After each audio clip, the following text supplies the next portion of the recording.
Termina 2025, un año marcado por guerras, el regreso de Donald Trump al poder, el cese al fuego en Gaza, eventos climáticos extremos y despedidas.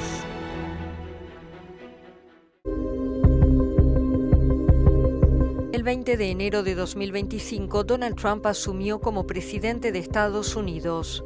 En su segunda vez en la Casa Blanca, el republicano sacudió el orden mundial. En sus primeros 6 meses firmó 170 decretos, un ritmo sin precedentes en el país. Desafió el derecho a la ciudadanía por nacimiento, atacó a las universidades, eliminó políticas ambientales y se enfrentó con los jueces que bloquearon varias de sus órdenes ejecutivas. Además, lanzó una violenta ofensiva proteccionista. El 2 de abril, presentado por Trump como el Día de la Liberación, el mandatario anunció una reciprocidad arancelaria para todos los países del mundo. El tarifazo alcanzó a casi todos sus socios comerciales, con un mínimo general del 10% y tasas mucho más altas para decenas de países. Otro objetivo central de Trump fueron los inmigrantes, a quienes califica de criminales si ingresaron al país sin visa o permiso. Estudiantes extranjeros pro-palestinos fueron detenidos en universidades, e imágenes como esta de aviones llevando deportados a América Latina se volvieron frecuentes. En los tribunales de inmigración estadounidenses, agentes del Servicio de Inmigración y Control de Aduanas, el ICE, detuvieron a migrantes que habían acudido a resolver sus procesos de asilo. Las operaciones del ICE provocaron protestas violentas en Los Ángeles, además de diversas manifestaciones en otras ciudades del país. El republicano respondió enviando la Guardia Nacional, una medida que repitió luego en otras ciudades gobernadas por la oposición demócrata, para combatir lo que considera una delincuencia desenfrenada. Trump llevó al polémico empresario Elon Musk a su gobierno para liderar una comisión destinada a reducir los gastos federales.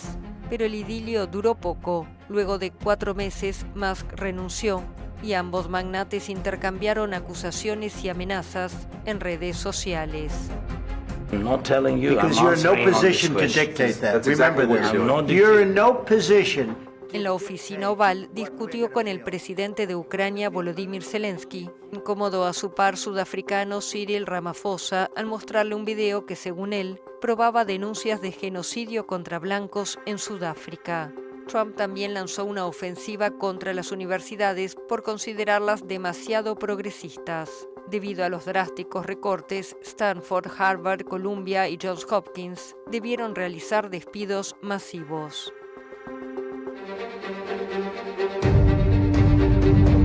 En materia diplomática, Trump prometió acabar con las guerras en el mundo con resultados dispares.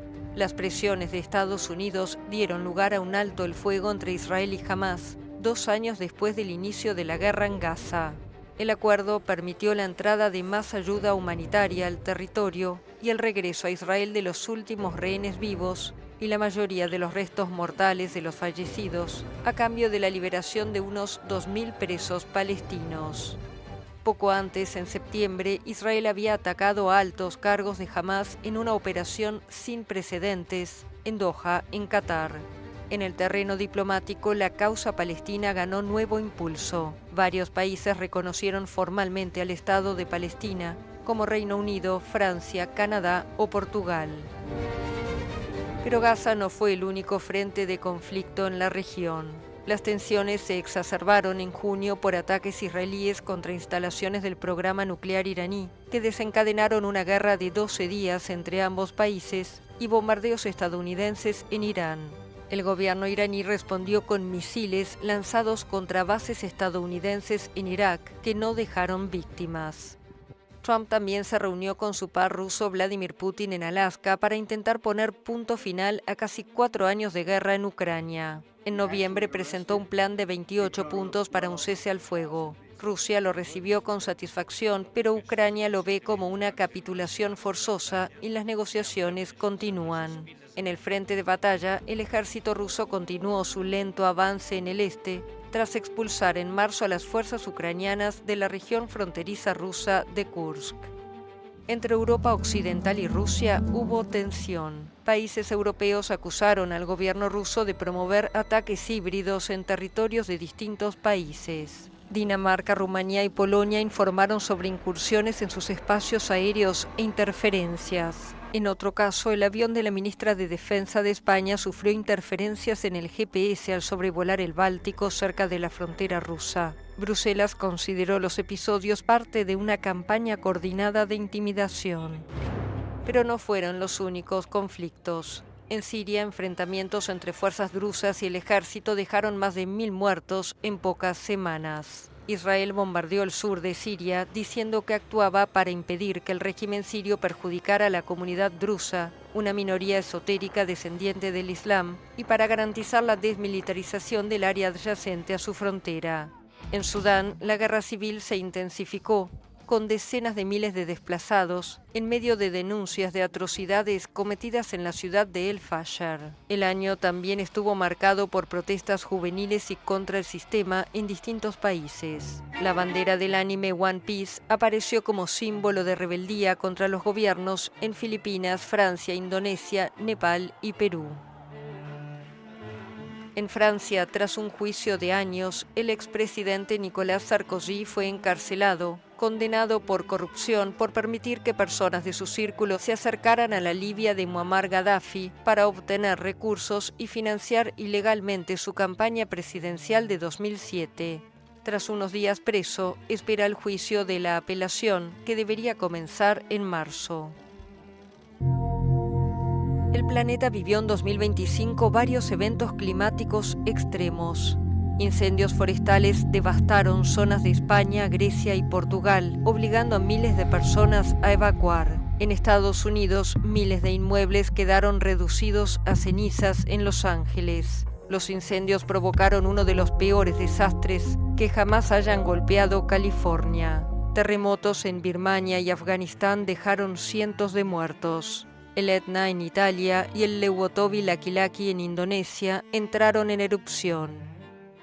En el sudeste asiático, los tifones Waloi y Kalmaegi provocaron destrucción en Filipinas y Vietnam. En Hong Kong, la India y el sureste asiático, lluvias torrenciales causaron inundaciones mortales. También hubo accidentes. En Washington, un avión de American Airlines chocó en el aire con un helicóptero Black Hawk, una tragedia que dejó 67 muertos. Mientras tanto, en Nueva York, el buque escuela mexicano Cuauhtémoc chocó contra el puente de Brooklyn. 2 personas murieron.